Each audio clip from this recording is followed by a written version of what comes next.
സംസ്ഥാന സർക്കാരിന്റെയും പാർട്ടിയുടെയും നയസമീപനത്തിൽ മാറ്റം വേണമെന്ന ആവശ്യം ശക്തമായിരിക്കെ 5 ദിവസം നീണ്ടു നിൽക്കുന്ന CPIM നേതൃയോഗങ്ങൾ പുരോഗമിക്കുകയാണ്. ഇന്നും നാളെയും സംസ്ഥാന സെക്രട്ടേറിയറ്റും അടുത്ത 3 ദിവസം സംസ്ഥാന കമ്മിറ്റിയുമാണ് നടക്കുന്നത്.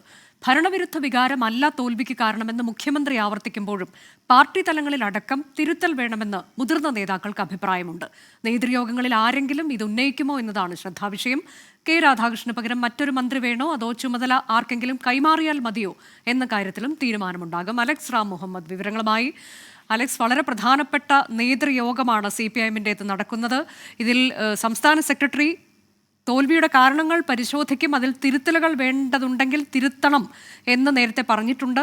ഒപ്പം മുതിർന്ന നേതാക്കൾ, ഇപ്പോൾ ഡോക്ടർ തോമസ് ഐസക്കിനെ പോലെയുള്ളവർ തുറന്നു പറയുകയാണ്. കഴിഞ്ഞ ദിവസം ജയരാജൻ പറയുന്നത് നമ്മൾ കേട്ടു. അപ്പോൾ ആ തരത്തിലേക്കൊക്കെ മുതിർന്ന നേതാക്കൾ അവരുടെ അഭിപ്രായങ്ങൾ ഈ യോഗത്തിൽ ഉന്നയിക്കുമെന്നുള്ളത് ഉറപ്പല്ലേ?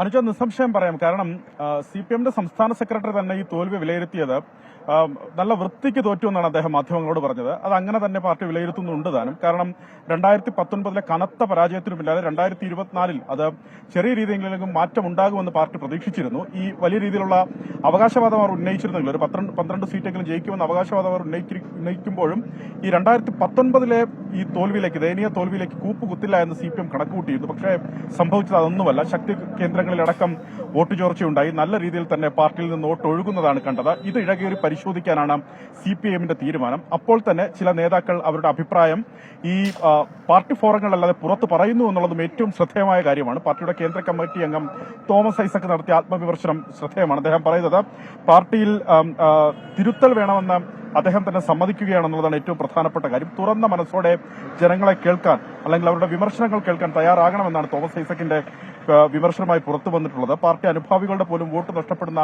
സാഹചര്യം ഉണ്ടായെന്ന് അദ്ദേഹം വിമർശിക്കുന്നുണ്ട്. സൈബർ സഖാക്കൾ ഉപയോഗിക്കുന്ന ഭാഷ അത് നിഷ്പക്ഷരെ പാർട്ടിയിൽ നിന്ന് അകറ്റുന്നുവെന്നും തോമസ് ഐസക് വിമർശിക്കുന്നു. അത് അദ്ദേഹം ഞാൻ നേരത്തെ സൂചിപ്പിച്ചത് പാർട്ടി ഫോറത്തിന് പുറത്താണ് ആ വിമർശനം ഉന്നയിക്കുന്നത്.